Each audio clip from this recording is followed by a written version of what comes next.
Hi there. Thanks for tuning in to Make This Happen, where we discuss an idea we've been dying to see come alive. Every week, my friend Alexander Gonzalez and myself, J.E., will bring you a product you never knew you needed. How are you doing today, Alex? I'm doing great, Jay. I'm doing especially good knowing that that's the first time during this intro that you went in clean and did not make any mistakes. That is true. Yeah, no, I appreciate you noticing that because I felt it too. I felt good. I almost messed up at a certain point, but I didn't. And we You got through slowed it. down, changed the rhythm, kept going. Exactly. Yeah, you noticed that too, I see. But yeah, let's start off at the top of this episode. Last week I teased this week's episode is going to be about The Last of Us Part 2. Nothing about the story of The Last of Us Part 2. It is a specific collectible that you find. So if you are if you have a problem with knowing about one of the collectibles and what it is, then I guess this episode is not for you until you play The Last of Us Part 2. But otherwise, if that's it, as far as we go. if it has anything for me to do with it, if you guys care about my opinion at all, I have not played The Last of Us. I plan to. I do not want to get spoiled, and this did not spoil me. I thought it was cool and expected, kind of like something where I still don't know enough, but I get it enough for this idea. Yeah. And so that being said, let's just go talk right about it. So one of the collectibles in The Last of Us Part 2 are these trading cards that Ellie likes to collect. And they are from a collection of cards. And I'm assuming in this universe, it was a TV show or comic or something called the Society of Champions. What do you think about it? It's basically like X-Men. Yeah. Yeah. It pretty much is X-Men. And I like it a lot. You know that as well as I do, and what people are about to find out is I love trading card games. I love Rarity. I love that type of gambling. It's fun for me. It's not gambling when you're collecting it. I like the idea of multiple different personalities and having different power levels. I also love Pokemon for that reason. So I'm interested in this. Where are we going with this? Real quick, I'll talk about my trading card stuff. I love trading cards. Games specifically. I was huge into Pokemon. I was even bigger into Yu-Gi-Oh! Both of them I went to not concerts. Tournaments. I went to tournaments, and then I even joined a league for Pokemon at a certain point where I got badges and stuff for doing certain levels of matchups and battles and stuff. That's really cool. It was very, very cool. It was Toys R Us at Saturday mornings or some shit like that. But all that being said, did you also know that there was a Final Fantasy trading card game that's pretty recent and has beautiful art of all the Final Fantasy characters? I did not know that. There was also a Dragon Ball Z trading card game, which I did collect and play. Oh, you played it? Most of these card games, I just like to collect the cards. I'm not big on most of the games, because I don't know anyone that plays them. I didn't know how to play the Pokemon games until I was about 10 or 11, and I got the Pokemon trading card game for Game Boy, which taught you how to play the games. Right. But the problem with Pokemon, I feel like a lot of it has to do more about kind of luck with the whole prize system and everything like that, rather than deck building and skill. Of course, there is deck building and skill involved, but a lot of it also is a luck factor in that particular card game. And Yu-Gi-Oh was fun, but it was basically like the Persona of video games, where there was a whole entire paragraph that you had to then explain to your opponent. What was happening. Because it's not like your opponent knows every single card, especially when it got really deep in the weeds. But that's the coolest thing about Yu-Gi-Oh, where it's about the effects, the monster effects. Anyway, we're getting too far into the weeds about multiple card games and the rules and stuff. Let's talk about Society of Champions. And we're probably not going the direction that you want this to go into, Alex, but this is where I'm taking it, where shortly after The Last of Us Part 2 released, Neil Druckmann, the game director, came out and said, we don't know if Naughty Dog's next game is going to be Last of Us Part 3 or new IP. And this is my pitch for their new IP, because they already have the universe built, essentially, pretty much. But the next game franchise that they go into, I think, should be superheroes with the Society of Champions. And I think what it should be is it, if you look into these cards and the universe that they're building with these cards that you find, there are three different factions. There are the Society of Champions, there's the New Dogs, and then Spark Industries, or Spark something. But I guess the story of this game would take place like you are a new member being put into the Society of Champions to be trained and control your powers by that weird being or whatever that's in the Society of Champions that helps people learn how to use their powers. And then maybe you get into a thing with the New Dogs. Maybe in the New Dogs, you have a best buddy that actually joined the New Dogs, and they're kind of more like evil renegade type of dudes. And the whole story is you trying to go after Spark and all the members of Spark and bring them down for whatever reason, right?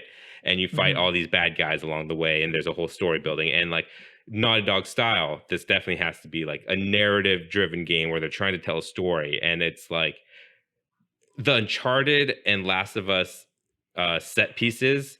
Can you imagine that with them doing superhero stuff where people are just flying around and you're doing all this crazy shit?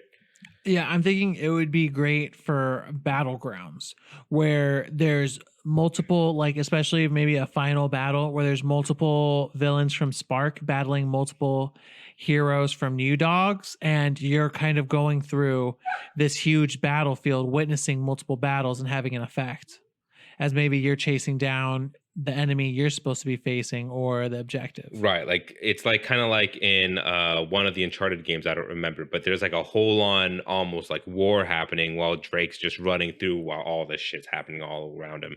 And yeah, that could definitely be one of the big story set pieces in the game. And then maybe the beginning of the story will be like Spark Industries doing something evil, and then like you have powers but you barely know how to use them, so maybe it's a tutorial level where you have to get to one of the New Dog veterans to ask him to save you and help you. Yeah, and I think you mean Society of Champions. Society of Champions. There New Dogs is like from what I gather, they're like a group of characters, and some of them lean kind of good, some of them lean kind of evil, but they're mostly like a group that's causing issues. Are they mercenaries? I don't think so. I mean, I could barely get the story, and not many people have written up much about these trading cards that you get in this game. But from what I gather from the quick study, I didn't like pour over these trading cards and try to connect all the pieces of the lore together. Like I can't think of most of these heroes' names. But from what I could gather, the New Dogs are kind of like just the group of characters that didn't want to save the world like the Society of Champions, but hate Spark for some reason. You know, like they're not good, but they're not because they're bad people, inherently evil either. I see. Yeah, they're neutral. They're more leaning evil, though, I think.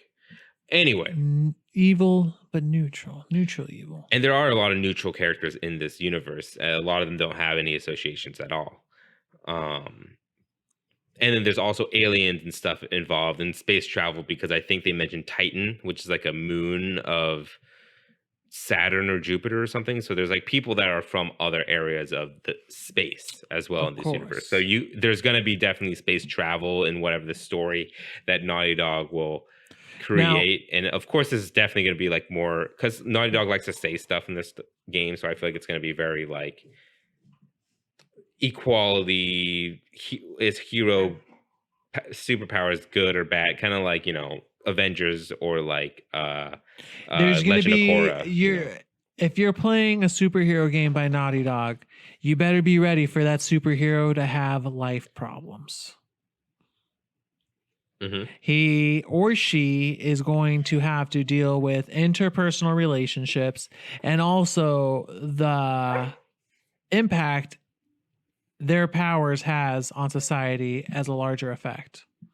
And because of that, the story is usually in depth. So we're going to have to play as one hero and one hero only. Exactly. And there's going to be choices that they make that are good and bad because it's their story for that character, not so much you get to choose what happens, right? Yeah. And I think I've been listening to a lot of director commentary of The Last of Us Part 2 since Neil Druckmann went around different outlets to do interviews and stuff with the cast and other people of the team. Did a press tour. Yeah, exactly. And it's easier now since he doesn't actually have to go anywhere.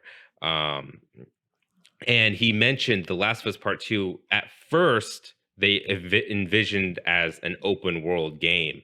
And I think you could see that they kind of want to go in that direction with The Last of Us Part 2 and also Uncharted 4, where they had these big open hub areas. And I think that this game can be that for Naughty Dog, where they open the city for you and you go around doing superhero-y things, like you know how in Spider-Man where you go around and you can just beat up villains and get the police to arrest them. Maybe in Yeah. this one you kind of can do that, and then you just go to story point to story point. It's just the Naughty Dog style of open world, where the open world is open just to be open for you, but you have to go from story point to story point. Kind of like how Red Dead does it, where there is a huge open world, but there's nothing really that you're doing in between except for hunting and stuff like that. But in this game, it's beating up bad guys to help cleanse the world and maybe collect And stuff. maybe side missions where you meet certain key figures in each of the organizations or heroes to Right. do a nod back, you know? Something like that, because I think Naughty Now Dog I does want this. So would we make like imagine My Hero Academia, but much more serious and centrally focused, and basically like you drain the shonen out to like about what 5% shonen and then 95% Naughty Dog. Yeah, and like a huge Just- inspiration, I feel like, from both Marvel and DC, of course. Yeah, you have to.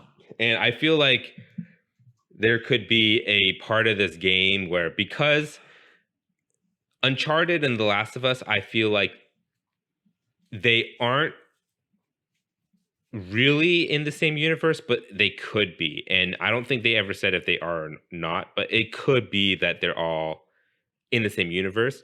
And since Society of Champions is a card game in The Last of Us Part 2, maybe how it works in the game of it is we make it seem real and this is like a real life universe, but maybe some of the cutscenes and maybe some of the storytelling elements are in like a comic book form, just as like aesthetic to it.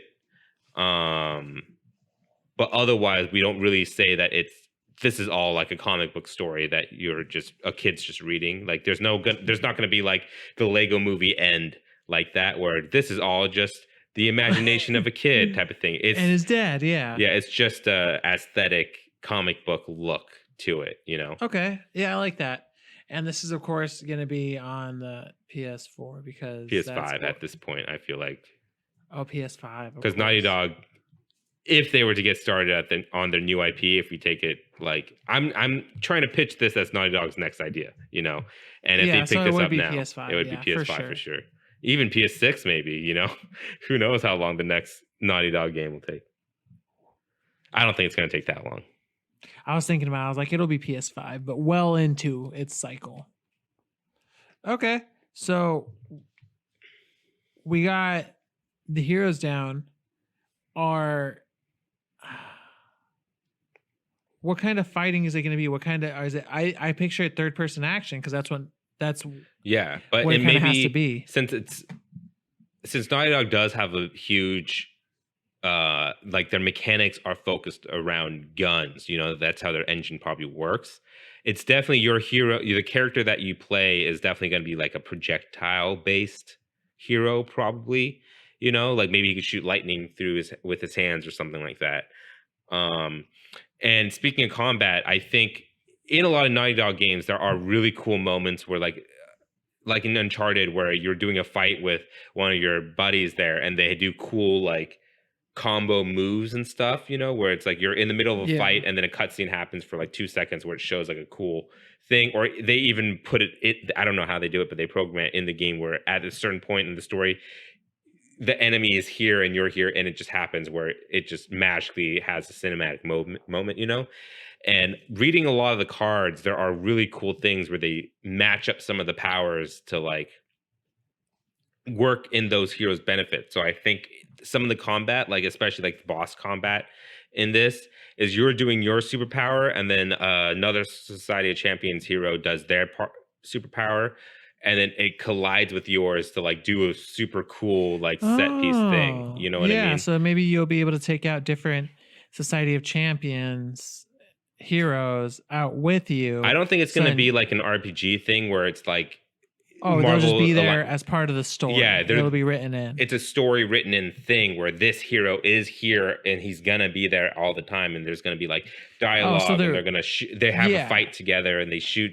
So it'll be scripted action scenes where there'll be awesome things happening, where you guys will be able to play off each other, but it'll feel very natural in the way it's performed and right. Like it's gonna feel like the level's gonna guide you there. The villain with subtle cues is gonna guide you into doing these things. Yeah, to program certain things. And maybe there could even be combo moves mid-fight where if you press triangle when you're close to this thing, there could be an extra cutscene that you see that is a combo move and it deals extra damage, but those are all missable and you don't really have to see them. You know what I mean? Kind of like how they do it in, I think Batman, they do it where if you're close to like Robin, you guys could do like a cool combo move together, but it's not necessarily like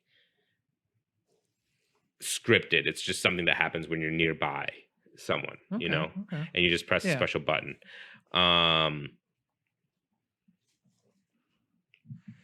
Yeah, that being said, what else is there?